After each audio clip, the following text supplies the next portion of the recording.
Olá, meus queridos e queridas, hoje é um vídeo diferente. Na verdade, eu queria falar um pouco menos de teoria de psicologia, falar um pouco mais do Sérgio hoje. Não sei se você sabe, mas eu trabalhei como jornalista enquanto eu pagava a faculdade ali de psicologia.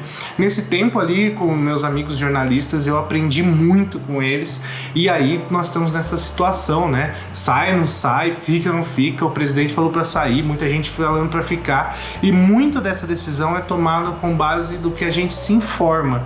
Eu queria hoje falar um pouco sobre os backstages da notícia, junto com o que isso afeta no nosso psicológico, e esse é um vídeo sem roteiro, talvez fique um pouco longo, mas é um vídeo que eu fiz questão de não fazer um roteiro para que ele seja realmente visceral.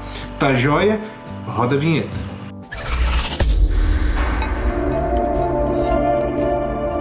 Eu tô aqui com a página do G1 que eu abri aqui, nesse momento aqui no meu computador. Até descobri que dá pra gravar a tela, né, direto do Windows, não precisa nem de programa pra isso. E ali eu queria compartilhar um pouco da notícia. Mas o que acontece geralmente? Uma vez eu vi uma matéria com uma pessoa que era roteirista. E aí a pessoa tava falando que o roteirista, geralmente, ele assiste um filme já pensando assim, o roteirista, quem trabalha com cinema, o diretor, quem é ator e tal, trabalha vendo de outra maneira, fala, nossa, olha só como ele usou essa luz, a fotografia como ficou desse jeito, até o pessoal talvez técnico, né, olha esse balanço de branco, que máquina usou e tal. Quando eu sou meio tecnólogo, quando alguém tem um celular, eu olho pro celular ali, eu sei o celular que a pessoa tá usando, a marca, as configurações e tal. Então essa questão um pouco técnica nos traz um pouco de uma nova maneira de ver as coisas, né? Quem assistiu Breaking Bad mesmo, eles trabalham lá a psicologia das cores, né? O Walter lá, que sempre usa o xadrez, um jalequinho e tal, quando ele vira o Eisenhower, ele se veste preto e tudo mais. É um seriado totalmente utilizado sobre essa narrativa das cores para auxiliar a dizer o que eles querem dizer. E eu queria falar um pouco sobre a linha editorial. O que acontece? Eu recebi uma mensagem hoje no WhatsApp, onde a pessoa tava ali chamando a Globo de lixo e tudo mais, e esse não é um vídeo nem para defender e nem para acusar ninguém, tá certo? Acho que é muito bom deixar isso claro. A pessoa começa ali com alguns argumentos e rapidamente ela começa a ofender o jornalista ali, o âncora do jornal, com questões pessoais e tudo mais. Eu falei, acho que tá faltando argumento aí, somente esse ataque pessoal, ele não vai nos levar a lugar nenhum. E tem gente, né, perdendo casamento, perdendo amizade, parece época de eleição já, gente saindo do grupo, que ninguém aguenta mais falar sobre isso já tá começando a interferir na relação das pessoas. Então tô aqui, onde muita gente se informa, talvez o principal veículo, né, e eu vou comentar um pouco do que tá escrito aqui, tá joia? Então estamos aqui, a primeira manchete ali, 1/3 da população mundial está em isolamento. Real. E aí tem uma matéria aqui, pacientes fazem teste drive-thru, a foto do dia, que é bem bacana, um método que criaram lá na Coreia, que eu achei muito, muito legal, realmente. E aí, ruas vazias, portas fechadas, drones mortos mostram São Paulo em época de pandemia. Então ali a gente já vê mostrando que São Paulo não aderiu à fala do presidente. Fica implícito isso já na notícia. Justiça derruba decreto de Bolsonaro que liberava igrejas e lotéricas. Então ali a gente já tem a justiça não seguindo algumas coisas que o presidente decretou. Então, olha, as ruas vazias, a justiça derruba.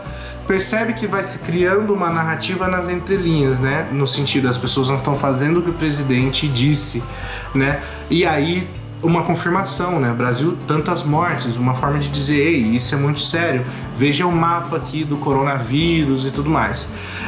A campanha contra a quarentena é um atentado à vida, dizem governadores. E aí eu gostaria de passar então por essa narrativa que é sendo criada. Por quê? Uma página inicial de um site é como se fosse a página primeira do jornal. Ela não é colocada ali aleatoriamente, ela é pensada nisso, é o veículo provavelmente mais acessado no Brasil. Então existe uma intencionalidade nessa criação, com certeza, por conta do nível de profissionalismo. E isso é comum, de acordo com a própria linha editorial, tá certo? E aí, por exemplo, é um atentado à vida, dizem governadores. E aí, se você abre a matéria, então esse dizem governadores, você já imagina todos os governadores dizendo isso. E aí você abre a matéria e, na verdade, a matéria está dizendo sobre uma carta dos governadores do Nordeste. Todo mundo sabe que o presidente não foi eleito no Nordeste e a matéria especificamente diz a respeito de uma carta dos governadores do Nordeste e fala um pouco ali do Dória, que aí todo mundo sabe da discussão que os dois tiveram. Falando em Dória, ele já aparece aqui embaixo, né? Numa foto assim, bem... ou séria, grave, ou bravo, ou fazendo alguma coisa, ou lutando, ou uma foto assim muito boa por sinal, mas que traz uma ação, né? Traz um verbo. E aí uma fala bem pontiaguda, né? O mundo inteiro tá em casa, o único certo é o Bolsonaro, diz Dória. E aí ali casos passam de 100 mil nos Estados Unidos e tantas mil mortes, né? E prefeito de Milão diz que foi um erro pedir para a cidade não parar. Para quem não sabe, esse prefeito tinha lançado uma hashtag Milão não para, e aí ele se retratou via redes sociais. E aí você pergunta, nossa, ninguém tá seguindo o que tá falando, é realmente um atentado, a justiça derruba o decreto, o prefeito lá de Milão se arrepende, será que o Bolsonaro não vai se arrepender de ter falado o que falou? Você começa ali a criar essa ideia aí de novo, né? Itália bate recordes, Globo News. E aí então a gente começa com uma boa notícia. Então, se esse governo, o que ele tá fazendo? O que o Bolsonaro tá fazendo? Tá liberando, então, 14 bilhões. Gente, eu nem sei o que é 14 bilhões de reais. Tá certo? Não consegui mensurar assim aonde cabe, como seria, né? Mas aí você vê, já não é a palavra Bolsonaro que aparece. É a palavra governo. Então, percebe essa criação? Como todo mundo sabe que não é possível ler todas as matérias, então a própria página ela vai construindo uma matéria em si, um texto, uma narrativa, que eu estou chamando aqui de narrativa. Então já não é mais o governo, não é mais o Bolsonaro que está liberando, é o governo. E a foto aqui já não é do Bolsonaro, é de algum representante ali do governo, que eu confesso que a hora que eu olhei eu falei assim, quem será essa pessoa? E se eu pensei isso, eu fico imaginando a grande maioria das pessoas que não se informam. E aí quem se informa às vezes sabe, quem não se informa piorou. E aí eu coloco então o Maia, presidente, dizendo que o pacote é tímido. Ou seja, não foi ele que fez, foi o governo. E aí por cima o que foi feito é pouco. Por quê? O Maia, tu não sabe da oposição do Maia agora com o governo. E ali embaixo eu coloco, saiba como vai funcionar a ajuda de R$600 aprovada ontem na Câmara. Então não foi mais o presidente que postou, mas sim foi a Câmara que aprovou. E todo mundo sabe, né, da independência, mas também existe um termo para isso, mas essa inter-relação dos poderes, executivo, legislativo, judiciário. Mas você vê, não é o Bolsonaro que liberou, não é mais o governo, agora é a Câmara que aprovou e coincidentemente tem o Maia ali em cima criticando que o pacote é tímido. E aí por cima coloca, nos Estados Unidos os deputados aprovam ajuda de 2 trilhões, né, para a economia. E aí você coloca, nossa, R$600 eles estão liberando, enquanto que nos Estados Unidos estão liberando 2 trilhões de dólares. O dólar a R$5, então faz a conta aí quanto seria isso de reais. Porém, é o maior pacote interventivo na economia, o maior pacote assistencial da história da humanidade. E você vê que não foi o Trump, foi os deputados dos Estados Unidos. Por quê? No Brasil, todo mundo sabe que a imagem do Trump é muito associada ao governo. Volto a dizer, eu não estou aqui dizendo o que é certo ou o que é errado. O que eu estou trazendo é como é construída essa entrelinhas. 40% do que você lê é uma página em branco. O que eu estou dizendo é o que está escrito no meio das linhas que está em branco, né? E aí eu desço mais um pouco, ó, Nova York, e aí jogo um pouco por emoções familiares, né? Nossa, é muito difícil, e aí eu coloco aqui, revista científica cita Bolsonaro. Então veja, em tudo isso eu tenho a justiça, eu tenho o Dória, eu tenho os governadores, e agora eu coloco os especialistas. No caso aqui é uma revista científica, uma publicação mesmo, vou não entrar no mérito. E agora acontece que uma outra forma muito comum de se criar essa ideia é colocando especialista. Todo mundo sabe que é muito fácil encontrar especialista para dar entrevista para Globo, né, os 15 minutos ali de fama. E ali eu coloco então alguém, chamo de especialista, e aí de repente eu coloco 2 e eu coloco os especialistas, então dá a impressão que é uma hegemonia da informação. Eu particularmente conheço pessoas que não estão de acordo com essa posição. E porém eu não sei o quanto é apresentado, dizendo que aqui não existe ninguém dizendo, olha, algumas pessoas foram saindo, puxava o ar e não vinha e tal. Não vejo ninguém dizendo, olha, a gente tentou sair, as pessoas criticaram, etc e tal. Então geralmente é colocado assim a criação. Tá, mas sério, você vai jogar tudo isso no ventilador? O que eu vou fazer com isso? É isso que eu queria dizer, é isso que está no título do vídeo. Como então, como decidir se você sai ou não sai? Não é só se informando. Em primeiro lugar, você precisa analisar a sua realidade, né? Como foi falado pro Uber, né? Eu peguei, não tinha nem tudo isso. Eu tava naquela semana que saía, já tava um pouco, já tinha diminuído os atendimentos e tal. E aí eu falei, e aí, você vai parar? Aí o Uber respondeu, eu só posso parar quando alguém pagar minhas contas, né? Então, em primeiro lugar, você vai analisar a sua realidade, mas em segundo lugar, geralmente a gente se informa. Só que nesse se informar, se nós nos informamos somente de um canal, nós começamos a nos render sobre essa narrativa, porque hoje é esse site, amanhã vai ser construído novas notícias, mas sempre querendo construir com um conjunto dessas notícias, é construído um panorama global. A gente pode chamar de chamadas, ou o que eu tô chamando aqui de narrativa mesmo. Qual que é a minha dica e o que eu, Sérgio, faço? Eu me informo em mais de um canal, de repente 2 ou 3. Só que é importante que pelo menos 2 sejam de linhas editoriais diferentes, de preferência opostas, para que você beba dessa fonte e faça aí uma análise pessoal do que você está lendo. Por que eu estou dizendo isso? Porque você nunca vai encontrar um veículo que vai ser totalmente, eu falo isso no meu trabalho de conclusão de curso, foi sobre psicologia e jornalismo, essa independência. Gente, o primeiro jornal que foi construído, o primeiro jornal foi feito, foi um imperador que esculpiu na pedra, lá na praça, os seus feitos. Ou seja, a imprensa, não a imprensa moderna lá, de 1500 lá, com a revolução e tudo, como é que chamava? Gutenberg, acho que é Gutenberg. Mas a primeira lá, anterior, o primeiro jornal, digamos assim, nasce de um imperador.